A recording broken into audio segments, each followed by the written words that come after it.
good morning, and welcome to CSL Denver, a place, a space, and a face of love, a spiritual community teaching ancient wisdom and utilizing universal principles to empower our lives and the lives of others. Now, I'm here today. After that, I don't even know what to say because I'm trying to testify to what it means to share your purpose.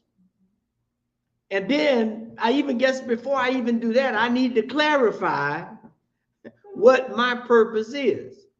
And sometimes that's not an easy job.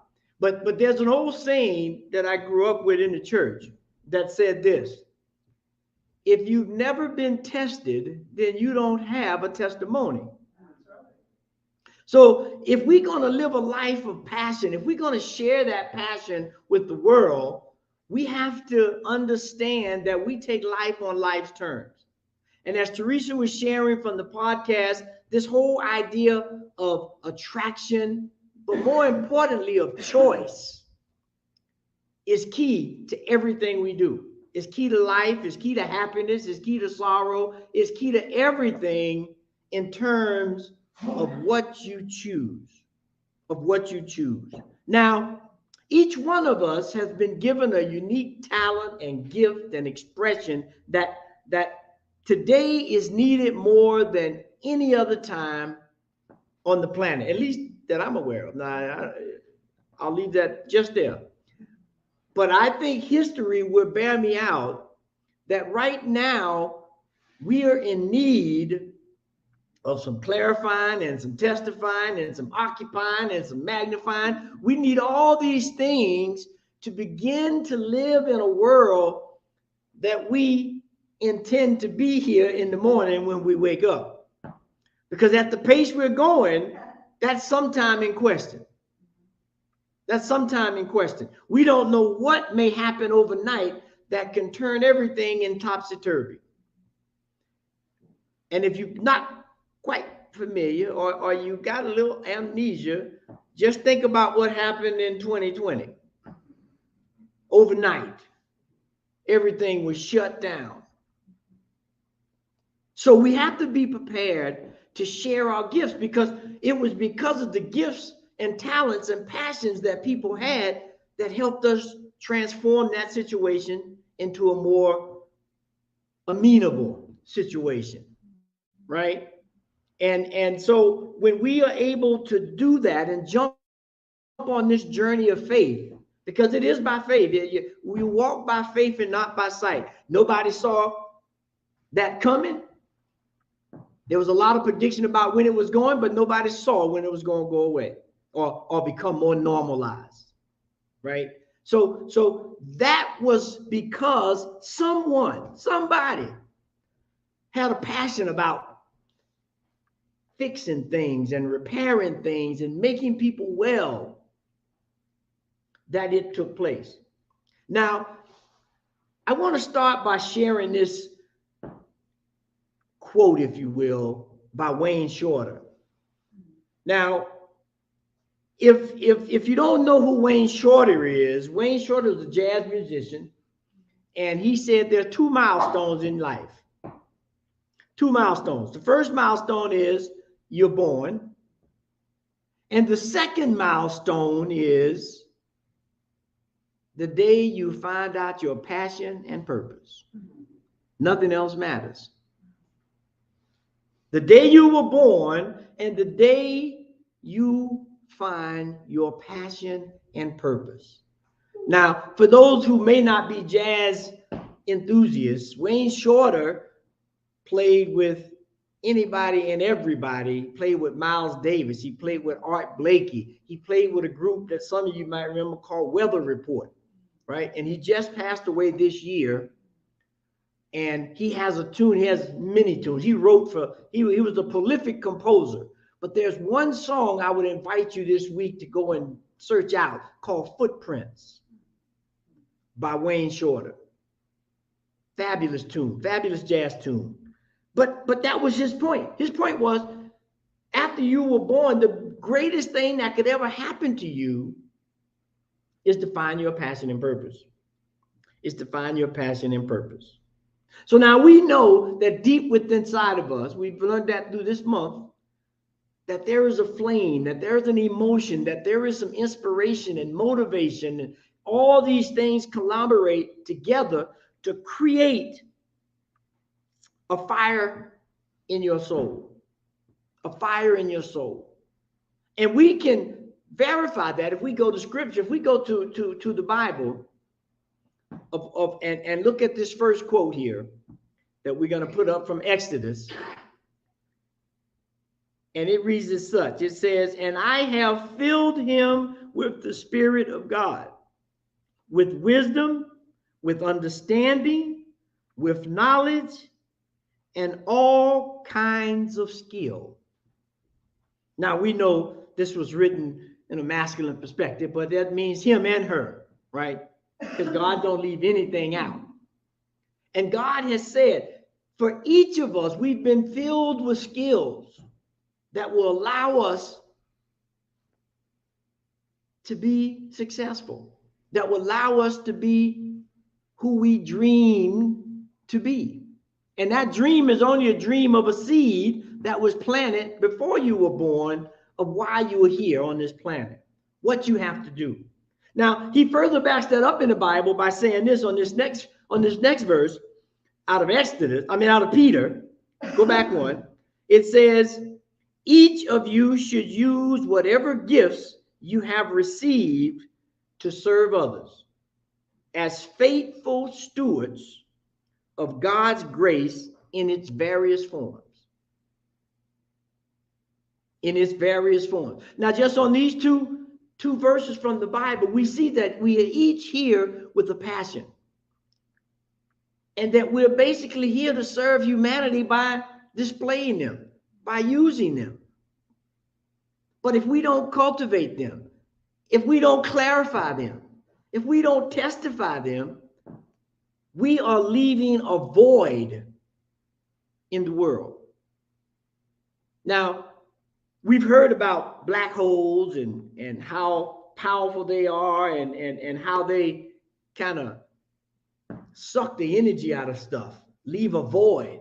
Well, that's what's happening when each one of us are not showing up, sharing our purpose. There's a void that's there that just sucks everything right into it and keeps us not only from being who we are, but it keeps the world from being what it should be or what it could be.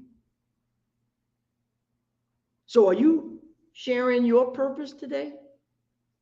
That's a question that should be rolling in the back of your head. Are you sharing your purpose, your passion today?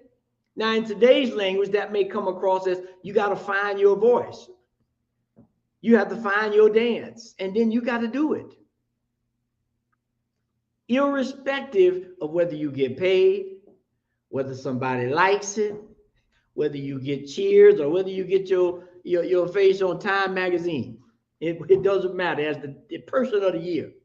What matters is that these voids that are eroding the fabric of life.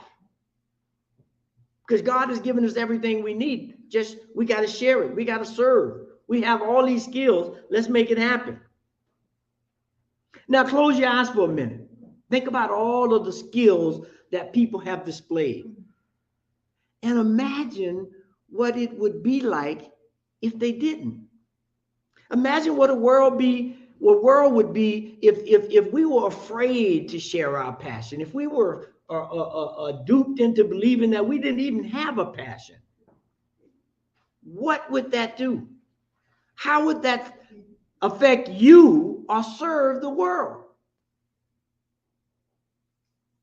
Because there is no other way for us to be happy, I would submit. If you have a passion and you allow it to be dormant, if you have a passion and allow it not to be shared with the world, your happiness will be deprived. And the world will be deprived. And so if we look at this next slide from that I think clearly kind of shows how we are asked to approach life. It says in Matthew 5:4-16, you, I emphasize, you are the light of the world. A town built on a hill cannot be hidden.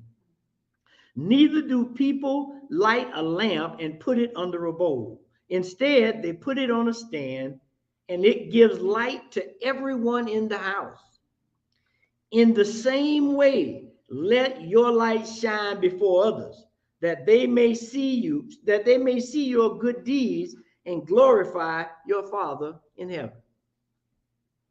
Now after that, there should be no reason for you not to share your passion. There should be, because we all are embodiments of these three verses. We all have a light. We all have something to shine. But sometimes I know fear makes us kowtow, or self-doubt makes us not want to share our voice. But we have to, because you won't be happy, the world won't be happy. And one day, we may wake up and find ourselves in a world that we hardly recognize. And then the first thing that we want to do is start blaming. We want to blame somebody else for something else that we should have been doing. We have the passion for it. Everybody who knows me knows that I have a passion for genealogy. If anybody, it's probably a bad thing if you're with me and somebody asks me about it, because I'm like a squirrel. I'm going off course. Because I'm excited. I'm passionate about this idea of family, of sharing, of understanding why we're here, our purpose, and to understand in some cases that passion, that thing that's in me, is something that's been passed down from grandma, our great grandma, our grandpa. But you have to examine it. But when you will find that passion, it's like you say jump and the other person will say, ha ha, you want me to jump because I'm ready to go with this thing. That's why we're here. So when you share your passion, and I've talked to people who could really give 2 cents about genealogy until I talked to them. After I finished, they said, well, maybe I need to sign up for that ancestry.com thing you're talking about. Because they see the passion in me. They see the ability to connect things and to create confidence and to get rid of fears that people have to be what God has created them to be. And so that's why we are looking at why we share our passions. And so I'm going to leave you with 3 spiritual truths of why you have to do that, of why you need to share your passions. And the biggest one, I believe, is this whole thing where it says, I am my brother and sister's keeper. Full stop. I am my brothers and sisters' keepers. Because if my brother gets sick or my sister gets sick and we're in the same house, guess what? It's going to be hard for you not to catch that sickness. We've all experienced it. We've all experienced where someone in the household, whether it's a mother, father, sister, brother, partner, they get sick and you try everything. You go in that room, I'm going to go in this room, and let me know when you're coming down because I'm going up, and all kinds of schemes not to catch it or not to be infected by it. But inevitably, if you're in the same place and you're running in the same circles, eventually you will be affected by it. So we are our brothers and keepers. And that's why we want to share our passions. Because these passions can keep us on the path. These passions could keep us from going into peril when it's not necessary, because I care about you and you care about me, and we serve not only each other, but we save a greater cause, which is the cause of the divine. And that is to be your brothers and sisters' keeper. Now, there's a little qualification. Here's a qualification on that. You got to do it with love. You can't do it begrudgingly. You can't do it seeking reward. You can't do it. Here's an interesting one. You can't do it seeking revenge.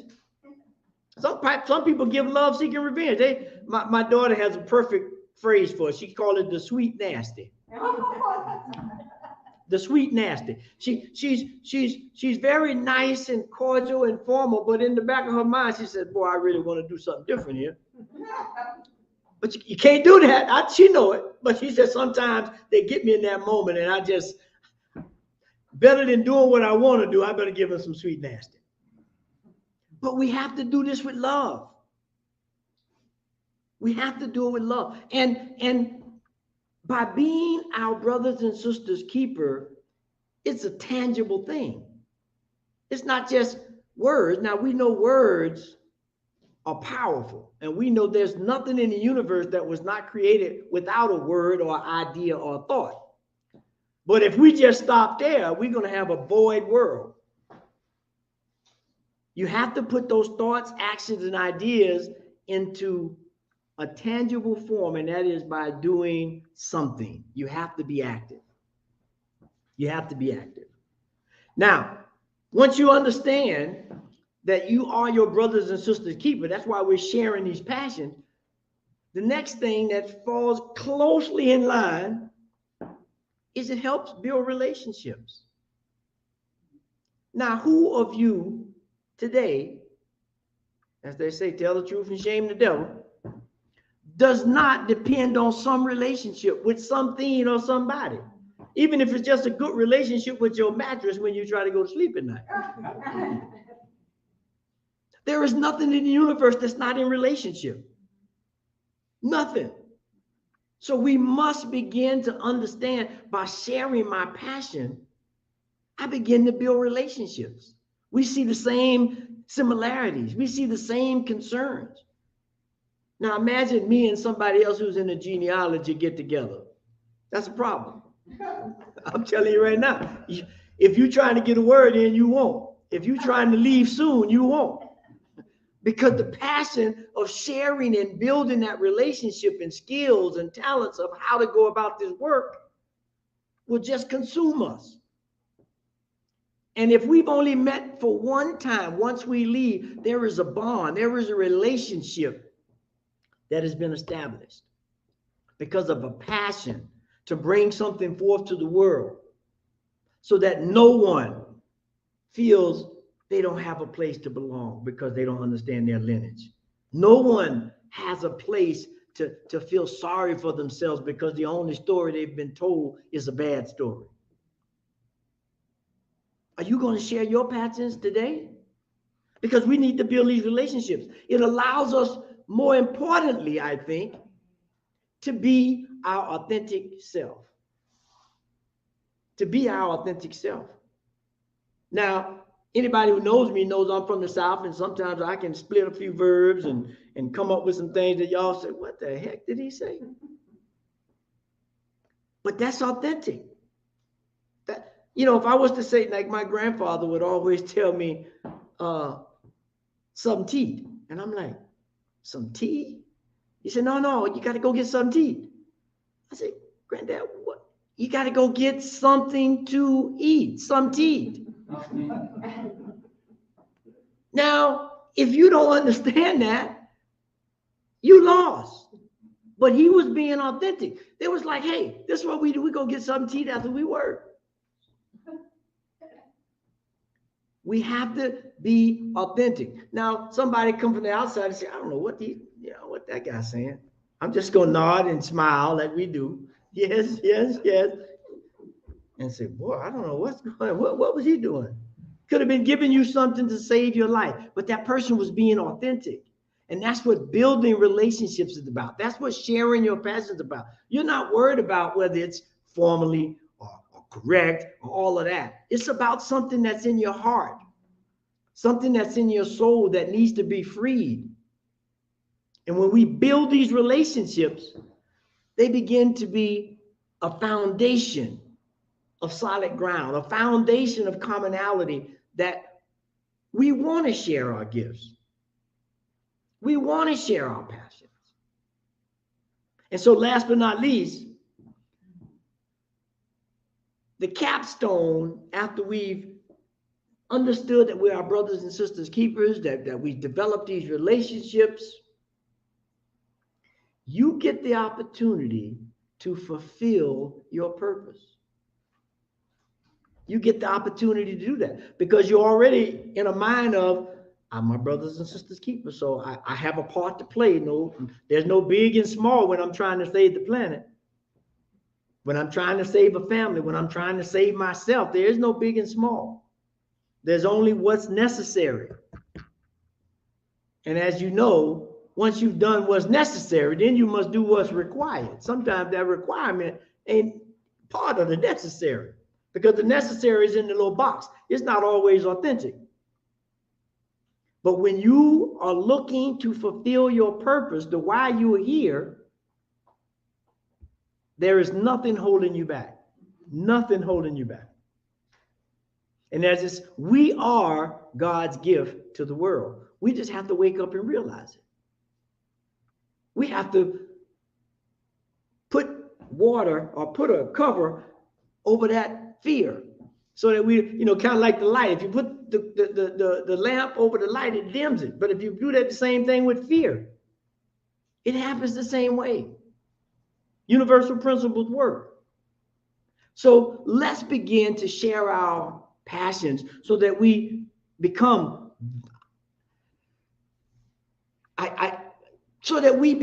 lights of service. How about that? So we become examples of what service is, and we begin to build relationships, and we begin to know exactly who and what we are and why we're here.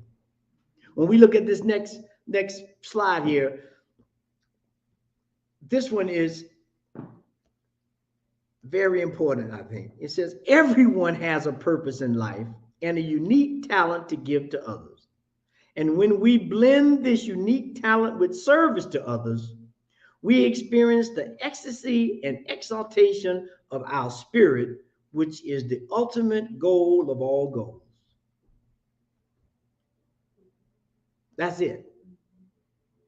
That's it. And this next slide, this one is a little comic relief because it says when we go to this next slide. Next slide, please.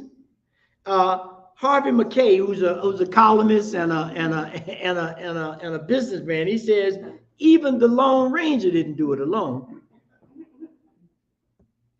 The Lone Ranger didn't do it alone. So work together. Share your passion. And when we get to this idea of what's ours to do, we get this next slide, and I think this will sum it up. Without you, infinite possibilities remain just that, potential. It stays unformed possibilities. It is you who are needed by life for its potential to take form. It's you. It's me. It's us. It's we. And so when we can step into that and hold that and be that and share that, then there's no stopping you, me, or us from sharing our passion and creating a world that works for all. And so as we step into this week and we look for our call to actions, because we have to have some actions. We bring up these call to actions and we want to look at how we're going to utilize these. So if I can get that slide on call to actions.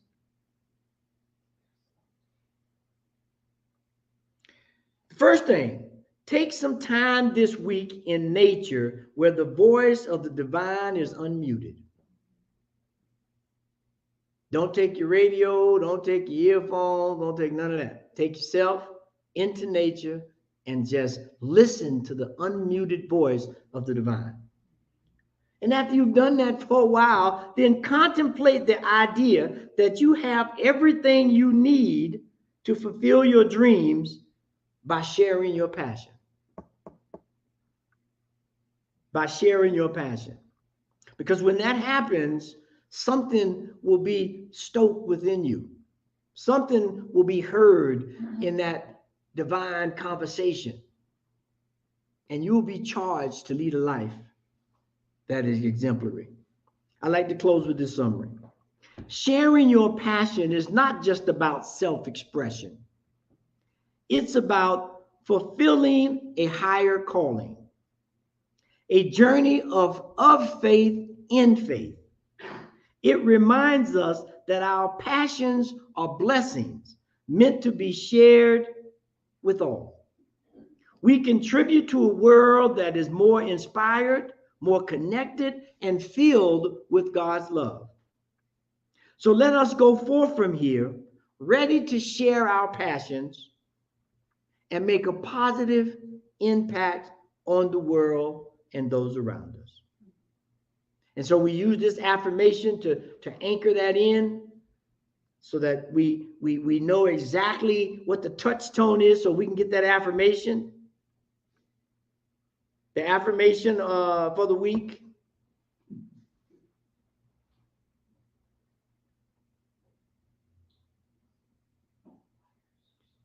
Yeah, I'm not, well, the affirmation, and I don't remember it by heart, and I should, but it's the passion in you. I'll make a new one right here. How about that? Let the passion in you be your guide in all that you do. Let the passion in you be your guide in all that you do. Let us pray. Gracious God, the seed of all passion, that flame that runs deep within our soul, that allows us, that reminds us, that encourages us to awaken to who we really are, to awaken to the skills and talents that each and every one of us has been blessed with, has been gifted with, so that we know exactly why we're here. We know that we are our brother's keepers and that we are here to develop relationships that allow us to fulfill our mission. And that mission is to be an example of divine love, of divine inspiration, of divine knowledge that is waiting for us to bring forth. And so I know that for each and every one of us right here, right now, that as we speak this word of prayer, that as we open our hearts, minds, and soul to the infinite wisdom of the universe, we do so looking to be lights of sharing. We're looking to be passionate examples. We're looking to be the one that we have been waiting for. Because without each and every one of us doing our part, there is a void in the universe. There is something that has to be filled. So why not fill it with passion? Why not fill it with purpose? Why not fill it with service? And just watch how the universe unfolds. And so I declare this to be true right here, right now, for each and every one of us this day, and for every day going forward, that we will serve God by serving our passions, by being exactly who we are. And so we give thanks for that. We give thanks for the opportunity to rise to the heights, knowing that I'm not doing this for selfish reasons. I'm doing it for universal love, to share these passions, to be exactly who I am, to be exactly who you are. And so it is in that declaration of raising our voice to do our dance, to sing our song, that I release this prayer into a law that is already working. It is already in action on each and every one of us to rise up, to be seen, to be heard, to be in service to all mankind. And so I just know that this is so, And so it is. Amen. Just do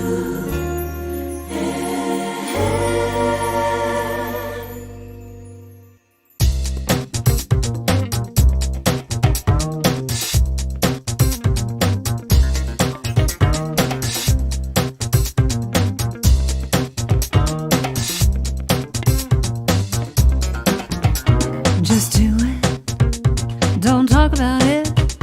Don't put it off. Just do it. Just say it.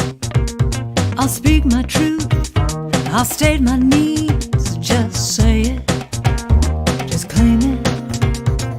Act as if you know it's done. Just claim it. Just breathe. Breathe in faith. Breathe out fear. Just breathe. Just do it. Just do it. Just do it. Oh, do it. Just do it. Come on, do it. I'm gonna give myself a gentle push. I'm gonna start today. Just do it. Don't talk about it. Don't put it off. Just do it. Just trust. Trust myself. Trust my heart. Just trust. Love. I'm gonna give love. I'm gonna show love. Just love. Faith. I have faith. All is well. I have faith. Just do it. Just do it. Just do it. Just do it. Just do it. Come on, do it. I'm gonna give myself a gentle push. I'm gonna start today. Hey, yeah!